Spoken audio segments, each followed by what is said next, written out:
Hello, and welcome to the Logistics Management Podcast Series. My name's Jeff Berman. I'm Group News Editor for Logistics Management Magazine, as well as the Peerless Media Supply Chain Group. Today, it's great to have Melinda McLaughlin on our podcast. Melinda serves as Senior Vice President, Global Head of Research for San Francisco-based Prologis. In addition to leading the global research team, Melinda focuses on tracking, analyzing, and forecasting logistics, real estate fundamentals, and structural industry trends, as well as translating insights into strategic decision making for the company. Her other areas of expertise include supply chain reconfiguration, location differentiation, and econometric modeling. I got a little tongue tied there. Prior to joining Prologis in March of 2015, Melinda served as a vice president at Rosen Consulting Group, a boutique firm providing economic, housing, and commercial real estate strategic consulting services to a diverse roster of clients. She holds a Bachelor of Science in Economics from the Wharton School at the University of Pennsylvania with a concentration in real estate, and Melinda is also a member of the Urban Land Institute. Melinda, welcome to the podcast. Thank you, Jeff. Happy to be here. Yeah, absolutely. It's a pleasure to have you. For those in the audience that may not be familiar with Prologis, Melinda, just to start off, do you mind sort of providing an overview of the company, your primary services, the types of customers and vertical sectors that you all serve there? Absolutely. All right. So first thing to know is we're the world's largest owner and operator of logistics real estate, warehouses, industrial real estate. It goes by many names. But the types of customers we have are any company that needs to run a global supply chain. We do focus on the consumption end of the supply chain, and we're active around the world. Some of our largest markets are the US, Europe, China, Japan, Brazil, Mexico. And we recently entered India. We also have diversified a little bit over the past few years into energy services, mobility services, and data centers. Okay, that's terrific. Um, so let's look at the current market, Melinda. Obviously, given the space that Prologis sits in, you have a ton of great visibility to what's going on, and there's so much going on, right? I mean, we could probably just stick here for the remainder of our time. But sort of within that context, what are sort of major trends and themes that you're seeing at this moment as it relates to the industrial slash logistics real estate market? I know we're going to talk about the new edition of the IBI report, the Industrial Business Indicator report that Prologis puts out every month. So we can dovetail into that. But from a top level, before we do, what are you seeing sort of from a top level as we view the current state of things? Absolutely. So, as you mentioned, right, we're going to see the world global supply chains, economic growth through the lens of about 1 billion square feet of space. Yeah. So we do collect a lot of proprietary data. We've got boots on the ground, and really deep customer relationships to help understand what's happening. Because I would say that I would describe the current state of the market as very much in flux. I joined Prologis about 10 years ago, and I feel like it's sort of always been in flux. There's always something. And 2025 is no different. But, to back up maybe a little bit before April 2nd, we had just been coming off the reverberations from the pandemic, where sort of unforeseen and unprecedented supply chain disruptions forced a lot of companies to make decisions very quickly. I think the Yes. market had calmed down in late 23 to 2024, and it was just starting to, I think, ramp back up. Companies had looked, at kind of audited all those decisions they made very quickly during the pandemic, and were just about to pivot into growth mode. Some already had, some were lagging a little bit, but in general, I would call that the state of the market. Everybody was ready to get back to normal. And then, of Yeah. course, with April 2nd came a lot more uncertainty than folks were expecting. So when you had the US presidential election, I think a lot of companies felt like, okay, the path is going to be clear. We understand some of the strategic priorities, but then just the degree of change since April 2nd has been something that's been tough to monitor. So in general, I would say the state of the market right now is, I think ready for growth, primed for growth. They've got plans, but there's just a lot of uncertainty out there. Okay. Yeah, understood. I mean, and that uncertainty, it was made very clear in the most recent edition of your U.S. Industrial Business Indicator. In fact, in the headline of the report, which simply says trade policy uncertainty slows activity amid rising utilization. Uh, kind of says it all. And why don't you tell us, Melinda, a little bit just about the report, its objective, the key readings that we saw for the May edition, and in terms of what it means from a market perspective, and then we can drill down to a couple of the other findings within the IBI as well. Absolutely. So the IBI is a proprietary indicator. We survey all of the units in our US portfolio, which makes up a pretty substantial number, and get a statistically significant Hmm. amount of responses. And to do that, to get a good response, as anybody who's designed a survey will know, we keep it pretty brief. We simply ask, how is activity changing month over month? Is the flow of goods, accelerating, slowing down, or is it about the same? We also ask about utilization. So again, we're seeing this through the eyes of a warehouse, and these surveys tend to go to warehouse operators, people who might be walking the floor on a daily basis.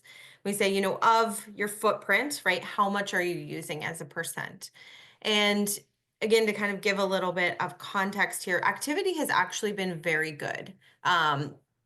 It began really in late 2024, but through 2025, I think after again some auditing, some due diligence on the supply chain, retailers, wholesalers, everyone involved in the supply chain was starting again to stock up. There was definitely some evidence of front loading in the activity number. So imports are coming in at a double-digit year-over-year growth rate Yep. um, through April. And, the two combined mean really high activity readings. There's a lot of flow of goods. Consumer sales were pretty solid. I wouldn't say they were great, but they were not slow by any means. But it was really that kind of restocking activity. And you see that in the utilization number, which had been, while a lot of this auditing, I'm going to call it, has Yeah. been going on, it remained sort of below normal. And what that means is two things. One, retailers in particular have been taking a cautious stance on inventories. I think everybody remembers, the shortages from the pandemic led to sort of give me double what I normally, would order. And some of that inventory was a little slow to then move off the shelves. It's, the bullwhip effect. It's pretty common in supply chains. But I think that experience meant retailers in particular were keeping inventories lean. So we see IS ratios or inventory to sales ratios about 4% below 2019 levels. So Okay. kind of leaner than normal. And then, there was maybe a bit of excess space out in supply chain. So again, because of the shortages of the pandemic, the need to accommodate all this inventory growth and real scarcity out in the market. Some companies may have overexpanded, particularly in very low vacancy markets like Southern California. And today, they find they maybe have 5% of space that's a little bit idle. So those two together means that the IBI utilization rate, where a normal range, like a normal economic expansion range, is 85 to 86%, it kind of been hovering in that 84 to 85%. Okay. And in the latest IBI, it showed a jump up to 85.1. So again, still a little bit of room to go, but it's showing that, restocking, getting inventories in, alongside kind of that robust activity reading. So supply chains were active heading into this, and that last figure was it taken in April after April 2nd. So Okay. really very recent. Right, yeah. I mean, and if I heard you correctly, so that 85.1 utilization reading for the month of April, is it was in line with sort of or matching up, I guess, with what you're with what is happening in the market at this moment. Exactly. So we get this real-time data to really help us parse all the numbers. We get it a little bit before things like retail sales come out, some of the economic data that lags. So, I would say, especially in times of change, it's really important to stay as close to the real-time data and responses from customers as you can. So in addition to the IBI and all of the data, proprietary data that comes from our portfolio, whether it's proposals, leasing, build to suit pipelines. We also included a special section in this IBI on just customer reactions to the Okay. April 2nd announcement. So sort of, we were in the quiet period with earnings. I don't know how many other companies had that dynamic, but it did give us a little time to reach out. And so with 5,500, maybe almost 6,000 now, customers in these logistics buildings, and a dedicated team that cultivates relationships, not just with, the person operating the warehouse, although they're obviously, as I already talked about, an important source of insights, but also all the way up to heads of supply chain and C-suite level folks. Prologis had, I don't know, 300, 400 conversations with customers sort of in the 2, 3 weeks after April 2nd, Okay. just to say, how are you handling this? What's your thought process? And we include a lot of detail in the report, but I would say really there's sort of three types of decisions that fall into our space right now. The first is that temporary need, right? We're pulling more imports in, we're front loading. Trying to build in a little bit of inventory resilience to manage this volatility. And that's, you see it in short-term leasing. A lot of our 3PL customers are getting a lot of requests. Third-party logistics firms, of course, are the experts you want in a crisis.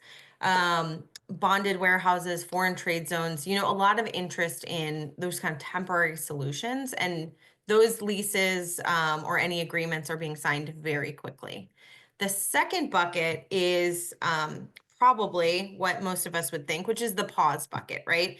I talked about, companies were really starting to pivot into growth mode, thinking 2025, there's clarity, we'll get back to normal. If they can, I do think many companies are choosing just to slow down the pace of that decision making to see if they can get a little bit more information. Very natural. But there's this third bucket that I think is underappreciated, which is growth oriented leases. These are real estate decisions, so they are pretty long term in nature. A typical lease is 3 to 5 years. They're still going forward. So Prologis has signed a number of build to suits. Those are typically 18, 24 months out. So really looking Hmm. forward, but also new leases for expansion. And so a lot of these companies, their underlying business continues to grow. We see strength in food and beverage, e-commerce. Yes, there's some manufacturing out there as well.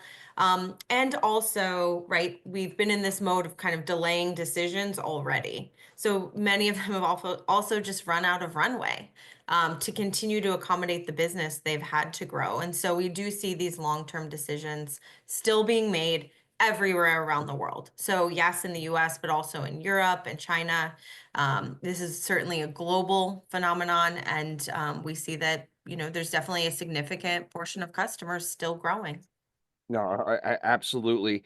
And just real quick, just one last question about the IBI. I noticed that the diffusion index for April was down to 54.4 from a Yep. Q1 average of, it looks like, 58.4. So a 4% decrease, while still on the right side of growth. Any reading greater than 50 signals growth.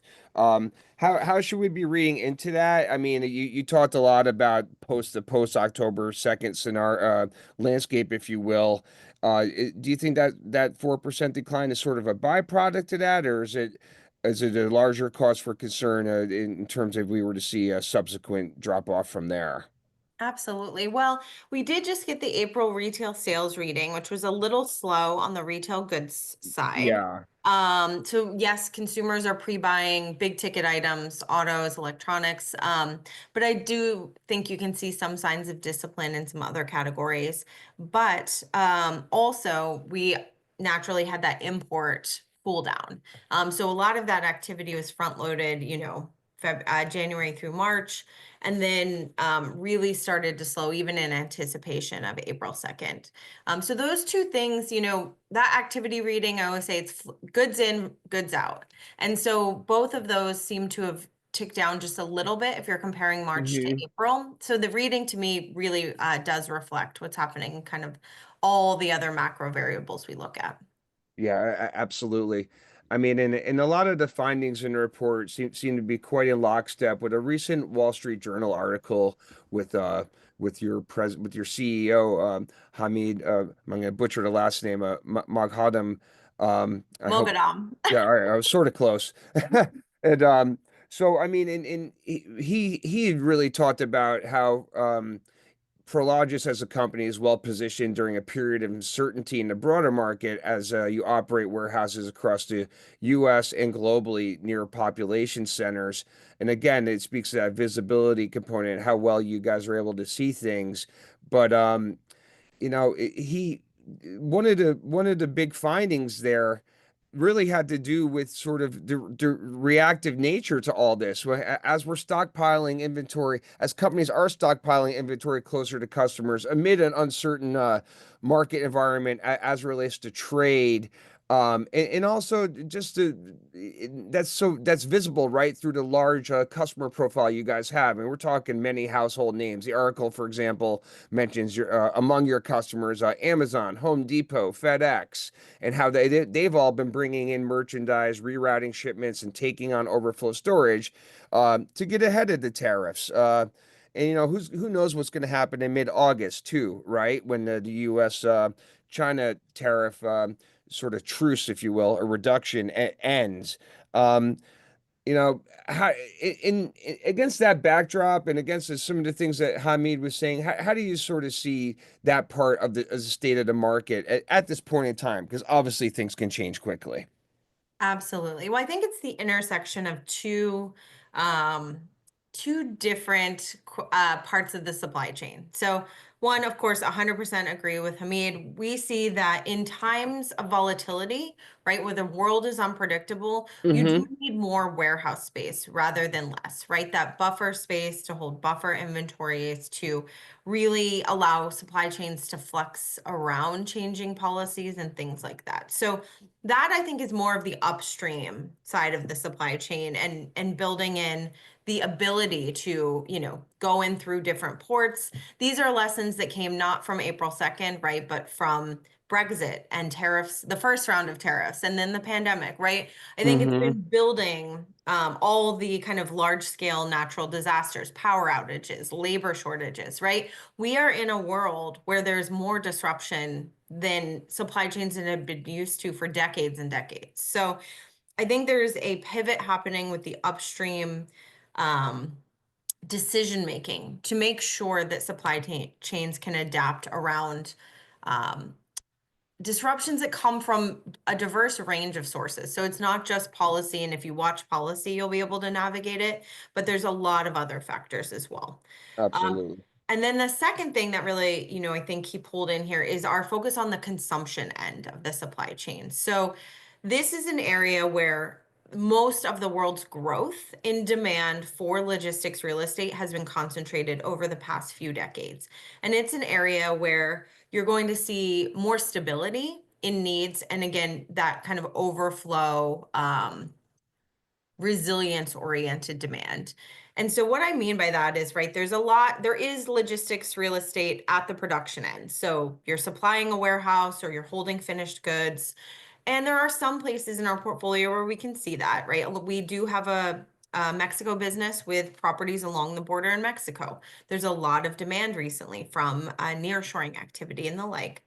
But in the US, in Europe, in our largest markets, most of the growth needed for supply chains to operate seamlessly has been on that consumption orientation. So after you get goods inside the country or manufacture them, how do they get to consumer doorsteps? How do they get into retail stores? How do they get to businesses? That is a much more space intensive operation than it used to be because of things like fast delivery times, and that, I would say extends across the whole universe. So even though I think we focus on Amazon's direct to consumer, next day, same day promises. If I'm a business owner, I want the same level of service. If I'm running a store, I expect rapid replenishment, right? So this is a industry-wide phenomenon. And as you think about, again, navigating disruptions, you're going to push that inventory as much downstream as you possibly can. Because in these times, you want to be able to provide the best service to your end consumers because it's going to be, it could be competitive out there for those dollars. And if you've got the choice to make a sale, as a consumer, maybe one takes 5 days, one takes 2 days. I know which one I would go for. Hmm. So because of those expectations, because of the competitive nature of the retail environment, and because of disruptions, again, we see that this type of an unpredictable environment, you really need to have that ability to be flexible. Yeah, no doubt about it. Wanted to shift gears to the e-commerce effect, if you will. You and I had talked near the end of the first quarter about a really interesting report that Prologis had put out entitled "The E-commerce Boom Isn't Over: Implications for Logistics Real Estate," and it was interesting on a number of fronts. But one, I mean, it was almost exactly 5 years to it came out almost exactly 5 years after the onset of the COVID-19 pandemic. And that said, it's interesting to look at not just how much the pandemic changed things, but how much things have changed since then, especially the increasing amount of the percentage of e-commerce making up total retail sales, which obviously has had a profound effect on businesses like yours and your competition as well. Without rehashing the entire report, I mean, what was your take on it as you guys were putting it together, doing the research, finishing touches on it? Because there's just so much to hit on as it relates to the amount of e-commerce space relative to in-store space, and sort of like that inverse ratio in a sense, if you will, as we've all become conditioned and changed our shopping habits to one degree or another. Sorry for that lengthy kind of question, but there's just a lot going on in that report, and that was a really one of the really interesting piece of research that you guys put out. Oh, thank you. Yeah, I'll try to be brief as well, but you're right. There's a lot to unpack there. I think, one reason why we wanted to do this was, yes, definitely the 5 year anniversary of the pandemic, because I think that there were a lot of predictions made during that time Hmm. that, if folks aren't tracking this as closely as we are, they might get the wrong idea. So one was, we're going to have this e-com boom during the pandemic. And then that's it, right? Like e-com is done. We've hit, maximum penetration, because what could be more e-commerce inducing than a global shutdown, right? And we took a different view from the start. We said, this is certainly going to be a shock, and there's going to be a lot of people who are going to become e-commerce shoppers that weren't, or they're going to step up their activity out of necessity. You think about e-commerce during that time, it was part of the essential infrastructure of keeping the economy going. And Yeah, it really revealed that. And we sort of said there'll be a surge, then there'll be a cool down, right? Because the world will open, we'll want to get out there, we'll yeah, want to travel, we'll want to, be in stores and restaurants and things like that. But we do, from an early days, we're like, the growth isn't over, right? There's still a lot of underpenetrated segments, and the pool for consumers of this convenience and choice and speed and everything that goes along with a maturing e-commerce sector is very powerful. And I think we're seeing that today, where, we had the reopening slowdown and then sort of a reacceleration through 2024. And we continue to see that growth where, as a proportion of retail sales, we do strip out food services, autos, and gasoline from the denominator, because those aren't hmm really e-commerce friendly. It's not like you have a choice to buy your gasoline online. So anyway, when we stripped that out, we went from 15% before the pandemic to about 20% after. And then, now we're at 24% and climbing. So it's about 100 basis points every year of penetration. And that does yield a lot of different needs from supply chains. But to Yes. be, very clear, we wanted to be really crisp about this growth. If we look at just retail sales growth last year in the US, right? Just the growth, 55% was online. So, as we think about our customer businesses and what they need from supply chains, they've got this critical mass where a quarter of their sales are happening through this channel, and more than half of growth is happening through this channel. So, as we think about again, where locations are going to need close to end consumers. We talked about delivery times, until we figure out how to teleport these goods, you got to be close if you're going to meet those high service levels. And just aggregate demand, right? E-commerce uses about 3 times the amount of logistics space. Inventory is only stored in the warehouse, not on a store shelf. And there's broader product variety, deeper inventory levels, all those good things. So it's all in the report. I don't want to go on too long, but I think taking a step back and seeing consumer habits, yes, probably some of you have gone to malls and seen that crowded parking lot. There is a thriving retail environment there that needs a brick and mortar supply chain as well. But you Sure. do, if you look underneath the surface, you see more experience-based retail than before. So there's a pivot happening where if we go out, we want to maybe, eat at a restaurant, go bowling, see a movie. My kids love those VR arcades, but you want to have an experience. If you're talking about goods, like I want to buy stuff, food, beverage, furniture, more and more of that is happening online. No, 100%. I think we're all witnessing and all participating in that. Just to wrap up, Melinda, I was just curious to see, given all the shifts and changes and whether it's from a consumer perspective, policy slash political perspective, I just wanted to throw out sort of a prediction question to you, and I guess it's two parts. One would be, um, how you think the market may look like in 1 year and how things may look like in say 5 years. Okay. Yeah, I mean, 1 year. The yeah, short answer, I don't know, right? I yeah, think we're in a position where there's change happening and it's concentrated change, right? It's very much reliant on sort of a binary outcome of what's going to happen with global trade policy. So I think that there are probably 3 different scenarios. What I'm hoping is we end up with something pretty contained that our businesses can adapt around. And then yeah, a year from now, right, we're starting to see those growth plans be enacted. That's my like cautiously optimistic. But there are, like I said, a real range of outcomes, so I don't want to make any defined predictions. 5 years from now, I think is actually a little easier. That's where you start to get into the structural forces in supply chains. What are we going to need coming out of whatever cycle we're in as it relates to policy and the economy? And I think as we go out there, we're going to see much more sophisticated supply chains. They're going to use data and AI and technology in a way that makes the most of their labor force, that allows them to meet really high consumer service level expectations. So that fast delivery time, customization, optionality, a ton of choice. Perhaps some more visibility around where your goods come from. But I think they get more sophisticated, more technology integrated.